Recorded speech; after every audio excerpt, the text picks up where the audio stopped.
వినాయకుడు అంటే విజ్ఞానానికి అధిపతి. ఆయన విజయానికి మార్గం చూపించే దేవుడు. విఘ్నేశ్వరుడు అంటే అడ్డంకులను తొలగించేవాడు. ఆయన పెద్ద తల బుద్ధిని ఇవ్వడాన్ని సూచిస్తుంది. ఏనుగు ముఖం శక్తిని ఇస్తుందని గమనించాలి మనం.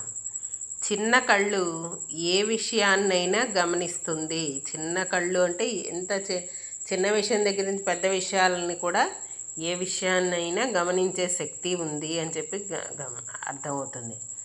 పెద్ద చెవులు శ్రద్ధగా వినే తత్వాన్ని మనకు తెలియజేస్తాయి.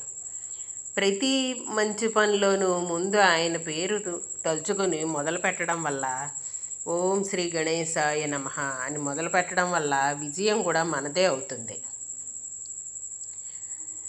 వినాయకుడి పేరులోనే రహస్యం ఉంది. వినా అంటే వినేవాడు, యకుడు అంటే రక్షించేవాడు, అంటే మన ప్రార్థనలు విని మనని రక్షించేవాడు అని అర్థం. అందుకే ప్రతి శుభకార్యం వినాయకుడి నామంతోనే మొదలు పెడతాం మనం. ఎందుకు మొదట వినాయకుడిని పూజిస్తామో తెలుసా? వినాయకుడు విఘ్నాలను తొలగిస్తాడు. మనం వీధిలో వెళ్ళినప్పుడు ఎవరైనా మనం మోసం చేసినా మన వెనకాల ఉండి స్నేహితుడిలాగా మనని రక్షించేవాడు వినాయకుడు. అందుకని శుభకార్యాలకి ముందుగా ఆయన్నే పూజిస్తాం. వినాయకుడు బుద్ధి మరియు శక్తికి కూడా సంకేతం. ఏనుగు తల బుద్ధిని సూచిస్తుంది. బరువైన పొట్ట ధైర్యానికి సంకేతంగా ఉంటుంది. సంకేతం.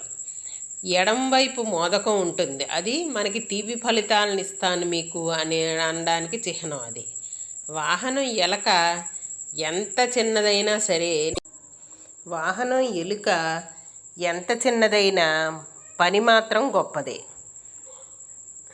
వినాయకుడికి ఎలుకే ఎందుకు వాహనం అంటే, ఎలుక అంటే చిరుతపట్టు. అది చురుకుతనంతో ఉంటుంది. శరీరం చిన్నదైనా కూడా తెలివిగా ఉంటుంది.